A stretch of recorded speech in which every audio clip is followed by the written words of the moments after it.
মা গো মা, সবার ভালো করো, মঙ্গল করো, ভালো করো মা। বাবু সোনা, এখন কোথায় যাচ্ছিস বাবা? মা, আমাকে বাধা দেবে না আর দিব্যও দেবে না, এই বলে রাখলাম। সামনে বিশ্বকর্মা পুজো, মানজা দিতে যাচ্ছি। ছেলের মধ্যে বুদ্ধি হচ্ছে দেখতে পাচ্ছি। ঠাকুর তো মুখ তুলে চেয়েছেন। যা যা, ভালো করে মানজা দে, ভালো করে। আর মনে রাখবি, এমন করে মানজা দিতে হবে যেন অন্য কোনো ঘুড়ি তোর ঘুড়িকে হারাতে না পারে। দেখি দেখি বাবা, তোর হাতটা একটু দেখি। এই তো হাতে আমি ঠাকুরের তাগা বেঁধে দিচ্ছি না আমি। দেখবি তোর মানজা কত ভালো হয়। দাঁড়া বাবা দাঁড়া। তোর বাবা তোকে কি বলতো ছেলেবেলায়, তোর মনে নেই? মন দিয়ে খেলাধুলো করতে হয়। খেলাধুলো করেছে কারিগররা চড়েছে। কিন্তু বাবা তো বলতো লেখাপড়া করে যে গাড়ি ঘোড়া চড়ে সে। এই দেখো, সে তো তোর বাবার মতো একটু ইয়ে আছে তাই। সদু দিদি, সদু দিদি, ও সদু দিদি, আরে সদু দিদি গো, কি পুজো দিলে বৌমা? বাবা ওই পরিবারের মঙ্গলের জন্য না একটু পুজো দিতে গেছিলাম। পাওয়া যায়, তুমি কি না পরিবারের মঙ্গলে? ঠিক আছে ঠিক আছে ঠিক আছে, ঠাকুর ঠাকুর ঠাকুর ঠাকুর ঠাকুর। এই সদু, সদু রে, ও সদু। বাবা, কাকে ডাকছেন আপনি? আশেপাশে তো কাউকেই দেখছি নে। শুধু মনে হয় তার বাকি দুই শাউরির মতো যাতে কাজকর্ম কিছু করতে না হয়, তাই নিখাত সৎকে পড়েছে। হতেই পারে না, শুধু বসে থাকার মেয়েই নয়, অন্য কোনো কাজে আছে হয়তো, হয়তো পুকুর ঘাটে গেছে। যাকে শোনো, একটা কথা সবাইকে বলছি, শুনে রাখো, আমি কদিনের জন্য কলকাতায় যাচ্ছি। হ্যাঁ, ফিরে এসে যেন না শুনি সদুর কোনো রকম কষ্ট হয়েছে, মনে থাকবে। এই যে মেজো খোকা, বাবার টিকিট কেটে দিতে হবে, এই ভয় তুমি কেটে পড়ো না। টিকিট আমি নবকে দিয়ে কাটিয়ে এনেছি। হয়ে গেছে? হ্যাঁ, হয়ে গেছে। আমি ঘরের দিকে যাচ্ছিলাম আসলে আরেকটু মুড়ি আনার জন্য, মানে বাপ ছেলে একসঙ্গে খেতে খেতে যাবো। হ্যাঁ জানি জানি, সব আমার জানা আছে। এই যে শোনো, যা বললাম সকলে খেয়াল থাকবে তো, সদুর যেন কোনো রকম কষ্ট না হয়। আপনি নিশ্চিন্তে যান বাবা, ফিরে এসে দেখবেন শুধু এই বাড়িতে নেই আর কোন্দলও নেই। বাবা আমি আছি তো, আমার বাবু সোনা আছে। আমরা থাকতে সদুর কি কষ্ট হতে পারে বলুন বাবা? আমরা ওকে দেখে শুনে রাখবো, আপনি কোনো চিন্তা করবেন না। আপনি নিশ্চিন্তে যতদিন ইচ্ছে বাইরে থেকে ঘুরে আসুন, কেমন? কথাটা খেয়াল থাকে যেন। আর এই যে শঙ্কর, তোমাকে বলছি, ফিরে এসে যদি শুনি যে তুমি সদুকে কোনো রকম কষ্ট দিয়েছো, তাহলে তোমার কপালে দুঃখ আছে। তুমি ওকে দেখে রাখবে। আচ্ছা শোনো, সদুকে বলে দিও আমার ট্রেনের সময় হয়ে যাচ্ছে, তাই ওর জন্য আর অপেক্ষা করছি না। আর শঙ্কর, তুই সদুকে বলে দিস আমি ফেরার সময় ওর জন্যে লাল ফিতে আর মুখের স্নো নিয়ে আসবো। এই চল চল চল চল, মেজে কোকা, চলো চলো।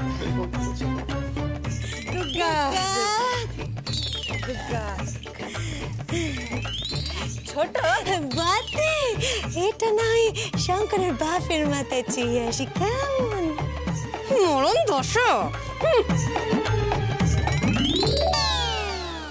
ওই পাকা মেয়েটাকে নাকি আমি দেখে রাখবো, কখনো না। নিমাই, সুপারি গাছে মাঞ্জাটা বাঁধিতে হবে না আম গাছে? সুপারি গাছটা তো রোদের দিকে, আম গাছটা তো ছাড় দিকে। আরে এত রোদ ছায়া নিয়ে গবেষণা করলে আর মাঞ্জাটাই দেওয়া হবে না। আমি কি বলি, শঙ্করকে আসতে দে, ওই এসে সিদ্ধান্তটা নিক যে কোন গাছে মাঞ্জাটা দেওয়া হবে। সুদিদি, ওই দেখো ছোটদার বন্ধুরা। গলসা, তোমার ছোটদার আসার আগে কাজটা সেরে নিতে হবে, বুঝলি? আর শোনো, আমি যা যা বলবো তুমি কিন্তু সবেতে নাক টানবে। হ্যাঁ হ্যাঁ, এই গণেশচন্দ্র সব জানে। চলো চলো। শুধু তুই এখানে, শঙ্কর কোথায় রে? জানি নে গো, আমি ওর কথা বলতে পারবো না। আমি তোমাদের সাথে দেখা করতে এসেছি। আমাদের সাথে? হ্যাঁ গো, আমি তো চিরকালের জন্য খড়কুটা গ্রামেতে চলে যাচ্ছি, তাই শেষবারের মতো তোমাদের সাথে দেখা করতে এসেছি। ও মা, চলে যাবি কেন? আমাদের গা খারাপ নাকি রে? আর তাছাড়া শ্বশুর বাড়ি ছেড়ে কেউ যায় নাকি? কি করব বলো, আমার তো কপালটাই এমন। তোমরা প্রতিযোগিতায় যাবে বলে আমি তোমাদেরকে মাখা সন্দেশ খাইয়ে কত আনন্দ পেয়েছিলাম, কিন্তু সে মাখা সন্দেশ খাওয়ানোর তো আর সুযোগই পাবো না। তাই শেষবারের মতো এই মাখা সন্দেশ খাওয়ানোর জন্য আমি এখানে এসেছি। নাও দেখি, তোমরা খাও।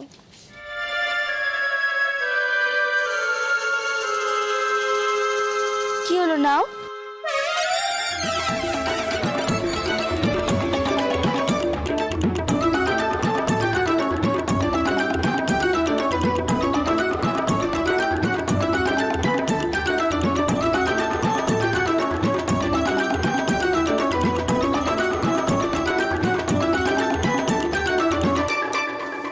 শুধু দিদি, আর কিন্তু নাক টানতে পারবো না, এবার নাক জ্বালা করবে। শঙ্কর খুব বোকামি করছে।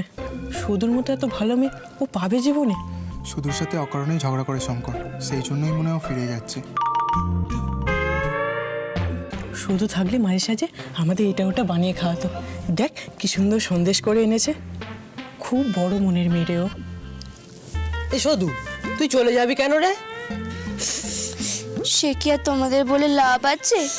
বলেই দেখ না আমরা কি করতে পারি।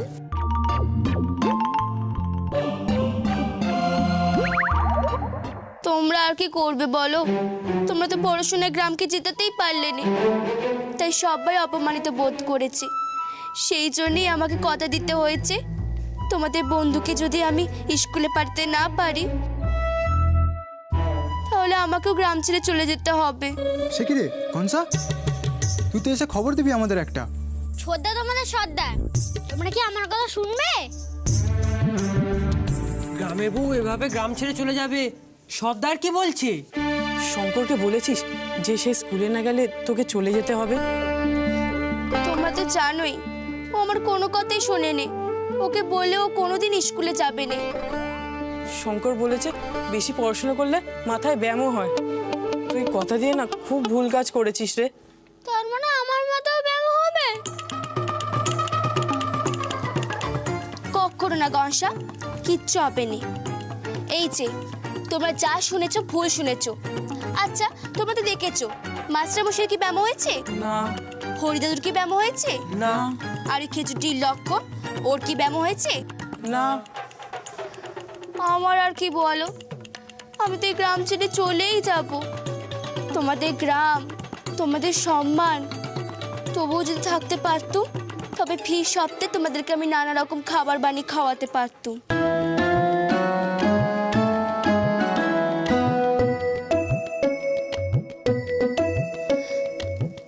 তোমরা লেখাপড়া করতে, আমি বেশ ডালের বড়া, মাখা সন্দেশ, লুচি, তরকারি এইসব বানিয়ে দিত। খেতে তো আমরাও চাই, কিন্তু শঙ্কর স্কুলে না গেলে তো। তোমরাই তো পারবে ও কি স্কুলে পাঠাতে। আমরা কি করে শঙ্করকে স্কুলে পাঠাই বলতো? শোনো, তোমাদের বেশি কিছু করতে হবে না। আমি তোমাদের একটা কথা খোলসা করে বলে দিচ্ছি, তোমরা যদি নানা রকম পদ খেতে চাও তাহলে তোমরা এক্ষুনি স্কুলে চলে যাও। ওরে বাবা, না না, খাওয়া দাওয়ার জন্য আমরা এত নিচে নামতে পারবো না। বাবা, তোমরা তো খুব বোকা। স্কুলে গেলে কেউ কি নিচে নামে নাকি? আরো ওপরে ওঠে। আর যখন এত ভালো খাবার দাবার পাবে তখন আর আপত্তি কোথায়?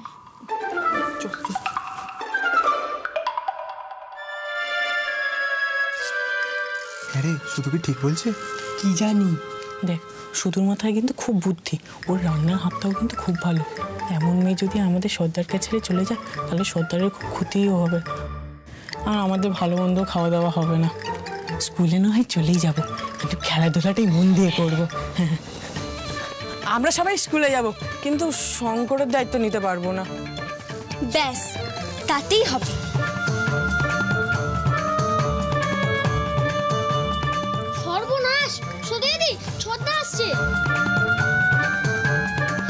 তোমরা সবাই সরে এসো, নবাবপুত্র যেন তোমাদেরকে দেখতে না পারে। এই নাও গসা, তোমাকে আমি যেমন বলেছি তুমি তেমন করবে, কেমন?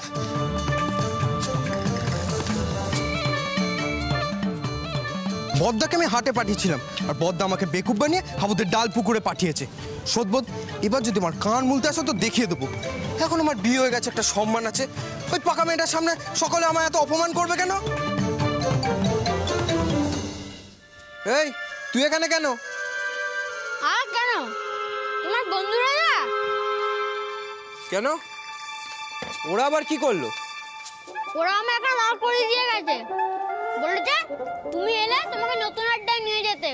নতুন আড্ডা? এই গ্রামে আমার কাছে কোনো নতুন জায়গা নেই, আমি সব চিনি। তুই শুধু নামটা বল। বলছি তো, তুমি চিনতে পারবে না। তুমি অনেক কাল ওদিকে যাওনি, আমি তোমায় নিয়ে যাচ্ছি, চলো। অনেক কাল ওদিকে যাই না, কোথায় বলতো? আরে বাবা তুমি চলো না, কারোর চন্দ্রকে ভরসা করতে পারবে, চলো। ঠিক আছে চল।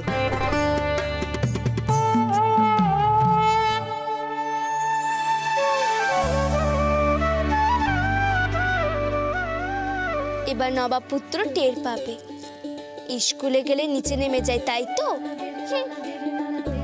এবার আমিও দেখি তুমি কেমনে মুখ খুলে থাকো। আচ্ছা, তোমার তো অনেক বুদ্ধি। বলো দেখি, কদম গাছের কথা শুনলে তোমার কাদের প্রেমের কথা মনে পড়ে?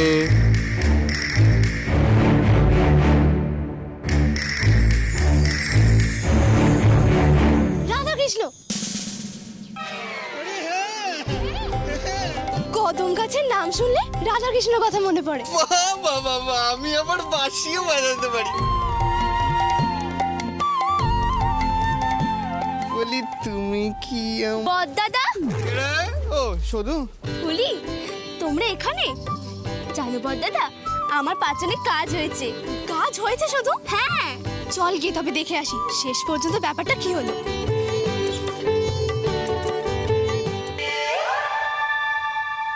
আমার তো পাচন গেলার দশা হয়ে গেল।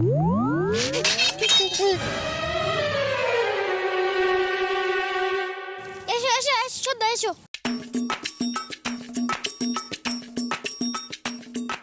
ছোদ্দা, এখন কি পথটা চেনা চেনা লাগছে না? বেশি জ্যাঠামো করিস না, আমার সব পথ চেনা। অনেকদিন আসিনি বলে মনে করতে পারছি না, কিন্তু পথটা চিনা চিনা লাগছে। সত্যি কি ছোদ্দার মাথায় গোবর? তাহলে স্কুলের পথ ভুলে যায়, কবে এসে তাই মনে নেই। ও ছোদ্দা, এই তোরা এখানে? জায়গাটা তো বেশ ভালো, আমাদের ব্যায়াম সমিতির মতো না? এই নতুন আড্ডার জায়গাটা কে খুঁজলো? কিরে মদনা, শঙ্কর তো স্কুলে এসেছে, সব উল্টো পাল্টা বলছে কেন? কি জানি। ওরে কে আছিস? হ্যাঁ, শাঁখ বাজা, উলু দে। ওরে বাবা, আমি কি চোখে ধুঁতলো ফুল দেখছি নাকি? হ্যাঁ, আরে বাবা, তোরা স্কুলে এসেছিস? হ্যাঁ, দেখো এবার নবাবপুত্র কেমন জব্দ হয়। সত্যি বেড়ে বুদ্ধি তোমার, একেবারে সিনেমার মতো। স্কুলে তো এখন চাঁদের হাট বসে গেছে। হ্যাঁ, আমি স্কুলে এসেছি। গনসা, আমার ভাইটা না এমনি খুব ভালো, জানো তো। শুধু ওই বকাটে বন্ধুগুলোর পাল্লায় পড়ে না, একটা গল্লা গেছে। সদিদি সদিদি সদিদি, ওই দেখো ছোদ্দারা স্কুলে গেছে। ওরে বাবা রে, সেই স্কুল! পালা শঙ্কর পালা। আরে শঙ্কর, এই পালাচ্ছিস কোথায়? হ্যাঁ, কালে ভদ্রে তো স্কুলে আসিস না। একবার যখন স্কুলে এসেছিস তখন তোকে আমি সহজে ছাড়বো? না না মাস্টারমশাই, আমি স্কুলে আসিনি, ভুল করে এই পথে চলে এসেছি। ঠিক আছে, ভুলের মাসুল দে। না না, আমায় যেতে দিন, আমি পড়াশোনা করতে পারবো না, আমার বারণ আছে। পড়াশোনা করতে বারণ? এই লাঠি আজকে তোর পিঠে ভাঙ। তারিণী মাস্টার মশাই পিঠে লাঠি ভাঙে? হ্যাঁ গো, উনি খুব কড়া। ছোদ্দা তো একবার ওনার চেয়ারে কাঁঠালের আঠা লাগিয়ে দিয়েছিল, সেই রাগও তো আছে। ওই নবাবপুত্র খুব পচা, পড়াশোনা না করলে এমনই হবে। বলছি তো আমার পড়াশোনার বারণ আছে। চুপ! এমন কথা কোনোদিনও শুনিনি। কে তোকে পড়াশোনা করতে বারণ করেছে? মা। তোর মা বারণ করেছে? আমি কিন্তু তোদের বাড়িতে গিয়ে খবর নেব। তোদের লেখাপড়ার মান তো পুরো গ্রামকে লজ্জায় ফেলেছে। তোর মা বারণ করে কি করে? এই রে, মা যদি জানতে পারে মায়ের নাম বলেছি খুব রাগ করবে।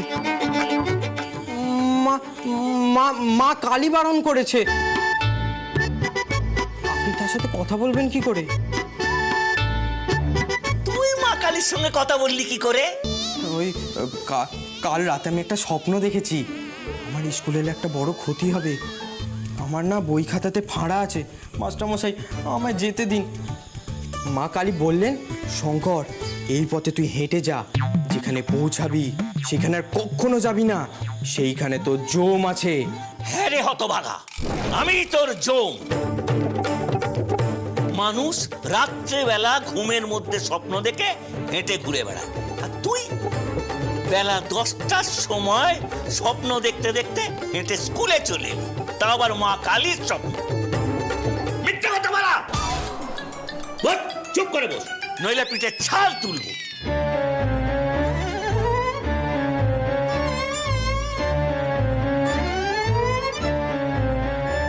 আমি সর্দার, সবার সামনে ধোলাই খেলে আর মান থাকবে? এই বস।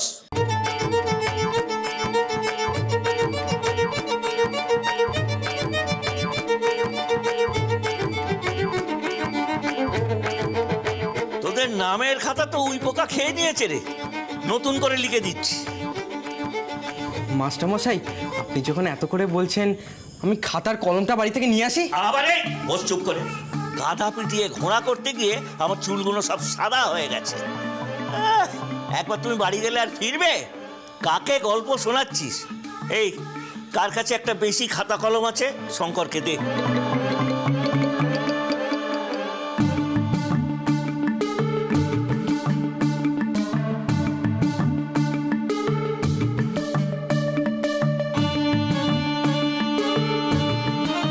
এই তোরা এখানে কেন রে? খুব খারাপ লাগছিল রে হেঁটে গিয়ে, সেই জন্য এখানে পড়তে এসেছি। যত সব। এই তোর মুখে ওটা কি লেগে? সন্দেশ মনে হয়, শুধু দিয়েছিল। কি? এইবার বুঝেছি, ওই পাকা মেয়েটা তোদের এখানে হাত করে নিয়ে এসেছে। আর তোরা গনসাকে বলেছিলিস যে আমাকে এখানে নিয়ে আসতে, তাই তো? হ্যাঁ, এটা কি নাট্যশালা? হ্যাঁ, স্কুলে এসে এত কথা কিসে? চুপ, একেবারে চুপ। এই সবাই নিজের সম্পর্কে একটা রচনা লিখে ফেলো। নিজের সম্পর্কে? আমরা তো কেবল গরুর রচনা জানি মাস্টার মশাই। একই তো হলো, তোমরা আর গরু কিছু আলাদা?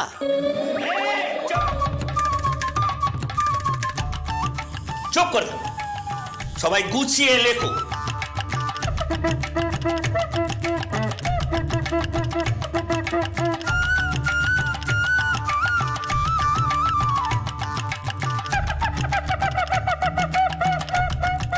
দেখো, ওই পাকা মেয়েটার জন্য আমায় গরু বললো?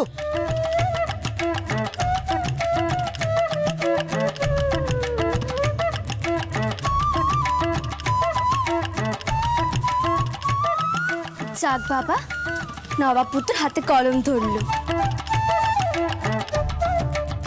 যাক বাবা, ফুলি আমাদের বাড়ি ছেড়ে আর কোথাও যাবে না। ও বদ্দা, তুমি তো উল্টো বলছো। সদিতে যাওয়ার কথা ছিল। মুখ খোলো, মুখ খোলো, মুখ খোলো। হ্যাঁ, সব জায়গায় খালি ডেপমি না। হ্যাঁ, অঙ্কের তো কিছুই বোঝো না। আরে বাবা, সদু দিদি যদি আমাদের বাড়ি ছেড়ে চলে যায়, তাহলে তো ফুলি দিদিও আমাদের বাড়ি ছেড়ে চলে যাবে, তাই না? দেখো,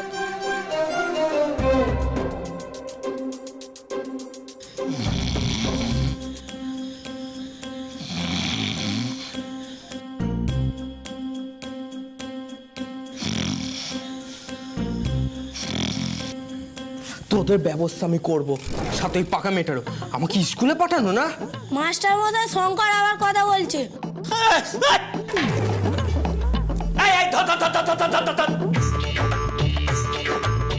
এখানে দাঁড়িয়ে মজা দেখছিস? তুই আজ বাড়ি আয়, তোর হচ্ছে। আমাকে স্কুলে পাঠানো না, আজ দেখবি শঙ্কর সর্দারের কেরামতি। তোকে যদি বাড়ি থেকে না তাড়িয়েছি তো আমার নামও শঙ্কর সর্দার নয়। এই! পাগলেরাও নিজের ভালো বোঝে, আরে নবাব পুত্র। তোমাদের কি তাহলে সত্যিই চলে যেতে হবে?